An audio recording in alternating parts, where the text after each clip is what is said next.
CM Pushkar Singh Dhami ने लेखक गांव थानो देहरादून में भारत रत्न अटल बिहारी वाजपेयी की जयंती के अवसर पर आयोजित अटल स्मृति व्याख्यानमाला कार्यक्रम में प्रतिभाग किया। इस अवसर पर उन्होंने अटल प्रेक्षागृह का भी लोकार्पण किया। सीएम पुष्कर सिंह धामी ने भारत रत्न पूर्व प्रधानमंत्री स्वर्गीय अटल बिहारी वाजपेयी को श्रद्धांजलि अर्पित करते हुए कहा कि देवभूमि उत्तराखंड को राज्य का दर्जा देने वाले अटल वाजपेयी थे। उन्होंने कहा कि इस कार्यक्रम के माध्यम से उनके विचारों, लोकतांत्रिक मूल्यों और राष्ट्रनिष्ठ भावना को युवा पीढ़ी तक पहुंचाने का सार्थक प्रयास किया जा रहा है। व्याख्यानमाला के माध्यम से अटल जी के जो कालजयी विचार हैं, लोकतांत्रिक मूल्य हैं, राष्ट्रीय भावना, उनको युवा पीढ़ी तक पहुंचाने का बहुत सार्थक प्रयास किया जाएगा। इसके साथ ही इस व्याख्यानमाला में उनके व्यक्तित्व पर, उनके कृतित्व पर, उनकी दूरदर्शिता पर और उनकी तीव्र जो निर्णय लेने की क्षमता थी और उसके समकालीन जो भी संदर्भ थे उनको प्रस्तुत करके हमारे नई पीढ़ी को, नवोदित, उदयमान, जिनको देश के विभिन्न विभिन्न क्षेत्रों में जाना है, विभिन्न विभिन्न दायित्वों, उत्तरदायित्वों का निर्वहन करना है, उन सभी को राष्ट्र भावना, राष्ट्र सेवा के पथ पर अग्रसर करने का कार्य भी किया जाएगा। बाल दिवस को पूरे भारत में मनाया जाना है। वहीं उत्तराखंड शिक्षा महानिदेशक दीप्ति सिंह ने बताया कि इस वर्ष ministry of women and child development के निर्देशानुसार पूरे भारत में बाल दिवस के अवसर पर कल्चरल प्रोग्राम्स व डिबेट प्रतियोगिताएं होनी निश्चित हुई हैं, जिनमें माई ड्रीम इंडिया और डिजिटल इंडिया जैसे विषय तय किए गए हैं। साथ ही बच्चों के मेंटल एबिलिटी के हिसाब से पोस्टर मेकिंग और तमाम स्कूल स्तर की एक्टिविटी इसमें शामिल की जाएगी, जिसमें सभी विभागों द्वारा भागीदारी भी रहेगी। इसमें पहली बार ministry of women and child development के द्वारा हमको सभी को निर्देश प्राप्त हुए ऑल ओवर इंडिया में, तो इसमें सभी विभागों के द्वारा पार्टिसिपेट किया जाना है, right from class 1 till graduation and above higher studies में। तो जो हमारे विभाग में हम अभी इसको स्टडी कर रहे हैं, इंस्ट्रक्शन जारी किए हैं, उसमें 6 से लेकर 10 साल के बच्चों और ग्रुप डिवाइड कर रखा है, 11 to 18 है एंड देन 18+ हायर एजुकेशन में। तो इसमें बाल दिवस पे कल्चरल प्रोग्राम्स होंगे, डिबेट कॉम्पिटिशन्स होंगे, उसके लिए टॉपिक्स भी वहां से ही सजेस्ट करेंगे, जैसे माय ड्रीम इंडिया एंड या डिजिटल इंडिया का क्या हमारा योगदान है। भारत नेपाल सीमा पर काली नदी पर निर्माणाधीन मोटल पुल शीघ्र ही शुरू होने जा रहा है। नेपाल के भारत में राजदूत डॉक्टर शंकर प्रसाद शर्मा ने गुरुवार को धारचूला तहसील के छारछुम में बने पुल का निरीक्षण करते हुए कहा कि इसके चालू होने से दोनों देशों के बीच व्यापारिक, सामाजिक और वाणिज्यिक गतिविधियों को नई गति मिलेगी। उन्होंने बताया कि चंपावत के बन बसा पुल के बाद ये उत्तराखंड को नेपाल से जोड़ने वाला दूसरा मोटर पुल है, जिसकी आधारशिला वर्ष 2022 में मुख्यमंत्री पुष्कर सिंह धामी ने रखी थी। ये पुल सीमांत क्षेत्र के विकास और भारत नेपाल सहयोग को मजबूती देगा। अब ब्रिज तो कंप्लीट हो गया है अब, लेकिन हमने देखा है कि ये जो लिंक रोड है एक तो बन चुका है, उसका ड्रेनेज बनना थोड़ा बाकी है, दिसंबर एंड तक तो वो भी हो जाएगा। थोड़ा दूसरा लिंक रोड है वो भी बन रहा है, मार्च तक कंप्लीट हो जाएगा। लेकिन अब ये चालू होने की अवस्था में आ गए हैं। ये दोनों तरफ को पुलिस और कस्टम्स का थोड़ा काम बाकी है, क्योंकि उनको प्रीफैब इंफ्रास्ट्रक्चर कुछ बनाना तो चाहिए, क्योंकि ये तो कस्टम भी है और बॉर्डर भी है, तो इसीलिए वो काम भी हो सकता है, जल्दी ही काम हो सकता है। इसीलिए हम देख रहे हैं कि इसका जल्दी से जल्दी उद्घाटन हो जाए और काम शुरू हो जाए।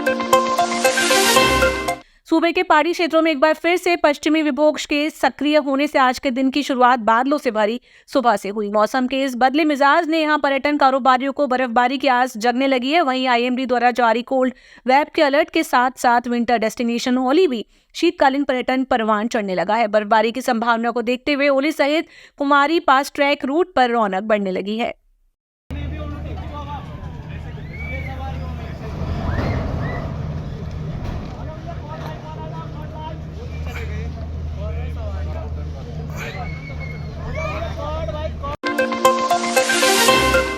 पूर्व प्रधानमंत्री मनमोहन सिंह की आज पहली पुण्यतिथि है। उत्तराखंड कांग्रेस के नेताओं ने उन्हें श्रद्धांजलि अर्पित करते हुए कहा कि उनकी विनम्रता, ईमानदारी और विरासत आने वाली पीढ़ियों को प्रेरित करती रहेगी।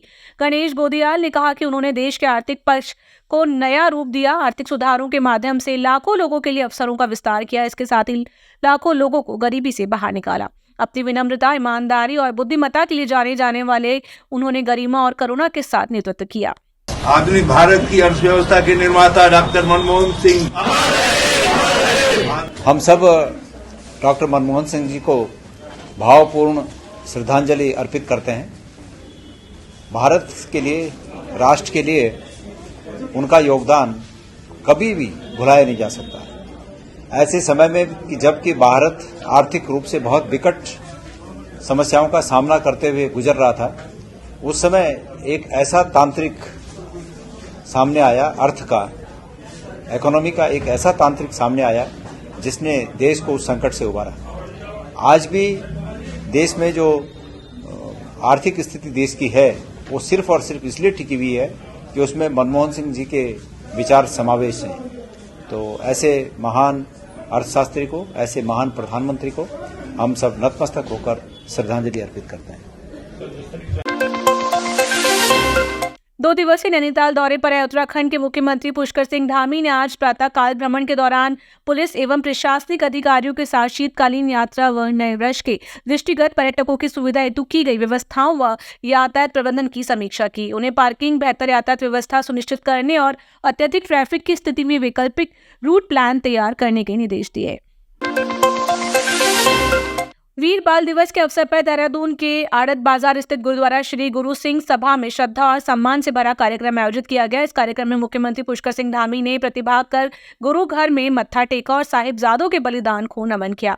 मुख्यमंत्री ने कहा कि वीर बाल दिवस हमें ये स्मरण कराता है कि धर्म, संस्कार, स्वाभिमान और राष्ट्र की रक्षा के लिए कोई आयु बाधा नहीं होती।